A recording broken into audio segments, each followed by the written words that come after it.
Welcome সবাইকে। WBCS prelims তো চলেই এলো, আর একদমই টাইম নেই।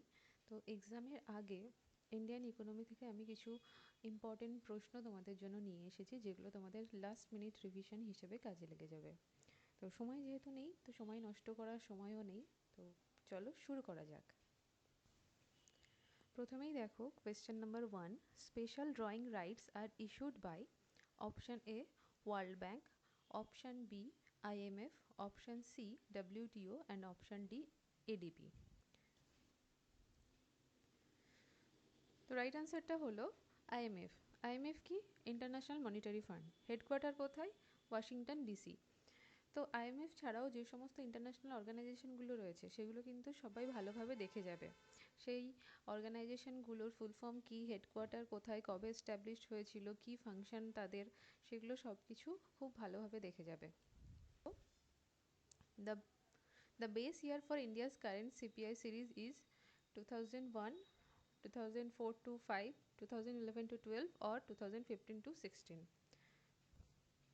কারেক্ট আনসারটা হলো 2011 to 12।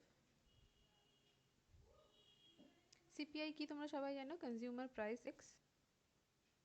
নেক্সট হচ্ছে the blue revolution related to petroleum, fisheries, dairies or biotechnology.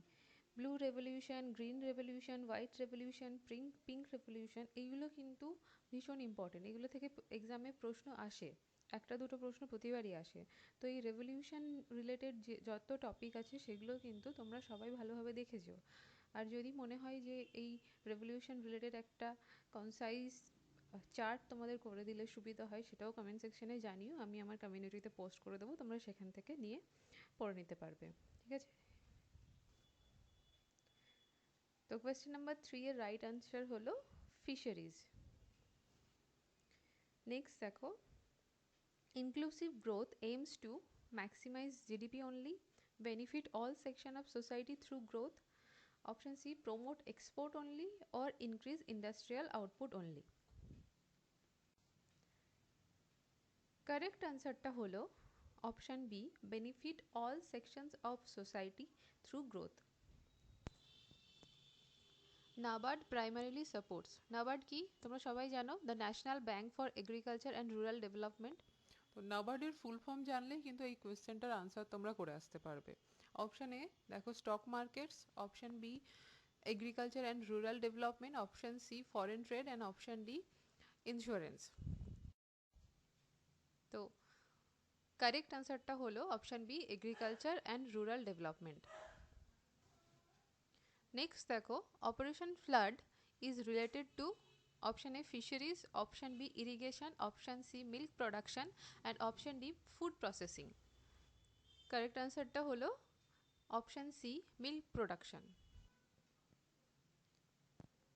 পরবর্তী প্রশ্ন, the multidimensional poverty index considers option A income only, option B consumption only, option C health, education and living standards and option D inflation only. তো correct আনসারটা হলো health, education and living standards. Next, which body recommends distribution of tax revenue between centre and states? Option A RBI, option B finance commission, option C NITI Aayog, option D GST council. Correct আনসারটা হচ্ছে option B, finance commission. Next, disguised unemployment is mainly associated with. Unemployment যেগুলো আছে, আনএমপ্লয়মেন্টের যে ভাগগুলো আছে, যে টাইপসগুলো আছে, সেগুলোও কিন্তু ভীষণ ইম্পর্টেন্ট, সেগুলো থেকে প্রচুর কোয়েশ্চেন আসে। তো সেগুলো তোমরা একবার দেখে নেবে। এখানে দেখো অপশান কী কী দেওয়া আছে। Option A agriculture, option B banking, option C manufacturing এবং option D IT sector. Correct আনসারটা হলো এগ্রিকালচার, অপশান এ। নেক্সট দেখো, which 5-year plan focused on growth with social justice? Option A 6th, option B 7th, option C 8th, option D 9th। Correct আনসারটা হলো option D 9th।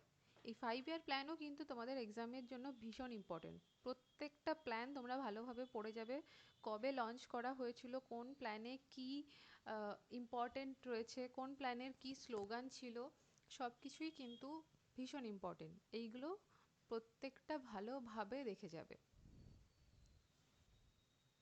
Question number 11. Which institution regulates India's capital market? Option A RBI, option B NABARD, option C SEBI, option D SIDBI. Correct answer হচ্ছে SEBI। আচ্ছা, এর পরের প্রশ্ন দেখো, if RBI increases the repo rate, repo rate কি? repo rate হচ্ছে সেই interest rate যে ইন্টারেস্ট রেটে আরবিআই কমার্শিয়াল ব্যাঙ্কগুলোকে টাকা ধার দেয়, ঠিক আছে? এবার যদি রেপো রেট আরবিআই বাড়িয়ে দেয় তো সেক্ষেত্রে ইকোনমিতে কি এফেক্ট পড়বে? Option A loan becomes cheaper, option B money supply rises, option C borrowing becomes costlier and option D inflation rises automatically. তো কারেক্ট আনসারটা হলো বরোয়িং বিকামস কস্টলিয়ার।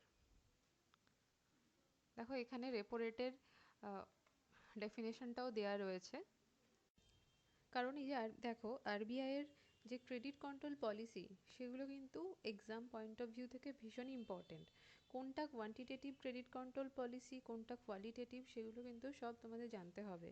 কোয়ান্টিটেটিভের মধ্যে যে রেপো রেট, সিআরআর, এসএলআর রয়েছে সেগুলোর ফুল ফর্ম কী, সেগুলোর definition কী, সেগুলো সম্পর্কে সমস্ত কনসেপ্ট ক্লিয়ার রেখে তোমরা এক্সাম হলে যাবে, কারণ এগুলো থেকে অনেক কনসেপচুয়াল কোয়েশ্চেনও আসে। ওকে, নেক্সট দেখো। Next, inflation caused by rising production cost is called option A demand pull inflation, option B hyperinflation, option C cost push inflation and option D core inflation. Correct answer টা হলো cost push inflation. Net national product or NNP at market price equals to option A GDP minus depreciation, option B GNP minus depreciation, option C GDP plus net factor income from abroad, option D NDP plus subsidies. Correct answer টা হলো option B GNP minus depreciation. Which of the following is included while calculating gross domestic product or GDP? এই GDP, GNP, NNP, national income সম্পর্কিত যে সমস্ত টার্মগুলো রয়েছে সেগুলো কিন্তু প্রত্যেকটার কনসেপ্ট ক্লিয়ার থাকা খুব জরুরি, কারণ এগুলো থেকে কনসেপচুয়াল প্রশ্নও আসে, ডিরেক্ট প্রশ্নও আসে। তো কনসেপ্ট ক্লিয়ার না থাকলে কিছু কিছু প্রশ্নের উত্তর কিন্তু করতে পারবে না, ঠিক আছে? এবার এখানে দেখো অপশন কি কি দিয়েছে। Option A sale of old house, option B transfer payments, option C service of lawyer during the current year, option D sale of a second hand car. এটার কারেক্ট আনসার কি হবে? Option C services of a lawyer during the current year. Next, make in India primarily aims at option A promoting manufacturing, option B reducing agriculture, option C closing industry and option D increasing imports. Correct answer হচ্ছে promoting manufacturing, option A. তো make in India ইনিশিয়েটিভটা 2014 সালে launch হয়েছিল by government of India, তোমরা সবাই জানো। Next question, liberalisation means option A more government control, option B removal of unnecessary restriction, option C nationalization and option D higher taxation. Correct answer টা হলো removal of unnecessary restriction. LPG reform in India were introduced in 1985, 1991, 1995 and option D হচ্ছে 2000. LPG কি? Liberalisation, privatisation, globalization, এটা কবে introduce করা হয়েছিল? Option B 1991. WTO stands for option A World Trade Organization, option B World Tax Organization, option C World Transit Organization and option D World Tariff Office. Correct আনসারটা হলো world trade organisation, option A. এই ডব্লিউটিওর আগের নাম কি ছিল তোমরা কেউ জানো? তো ডব্লিউটিওকে আগে বলা হতো GATT, general agreement on tariffs and trade. আর এর হেডকোয়ার্টার কোথায় সেটা তোমরা নিচে কমেন্ট সেকশনে কমেন্ট করে জানাবে, তোমাদের জন্য এটা একটা টাস্ক থাকলো। নেক্সট দেখো, MNREGA guarantees employment for option A 50 days, option B 75 days, option C 100 days and option D 150 days. Correct আনসারটা হলো 100 days. নেক্সট দেখো, poverty line is mainly based on income consumption level, option B literacy, option C population, option D inflation. Correct আনসারটা হলো income consumption level, option এ।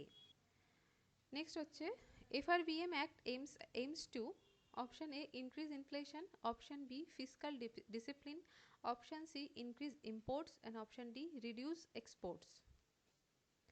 Correct answer হচ্ছে fiscal discipline. Second last question দেখো, what is a direct tax? Option A GST, option B customs duty, option C income tax and option D excise duty. Correct answer হলো income tax.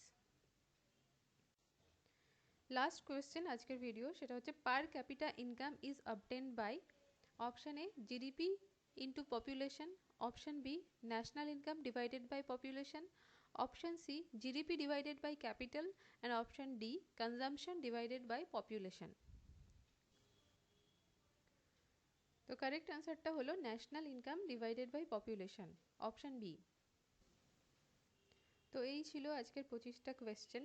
আশা করছি তোমাদের কিছুটা revision হয়ে গেল, এক্সামের আগে কিছুটা হেল্প হলো। তোমরা জানাবে কমেন্ট সেকশনে। আর তোমাদের যদি কোনো সাবজেক্টে কোনো ডাউট থাকে, যে কোনো সাবজেক্টে কোনো ডাউট থাকে বা কোনো একটা নির্দিষ্ট টপিক, কোনো একটা পার্টিকুলার টপিক তোমরা চাইছো এক্সামের আগে তোমাদেরকে কনসাইজ ওয়েতে তোমাদের জন্য প্রোভাইড করি, সেটাও আমাকে জানাতে পারো। আমি আমার যথাসাধ্য চেষ্টা করব তোমাদেরকে হেল্প করার। থ্যাংক ইউ ভিডিওটা দেখার জন্য।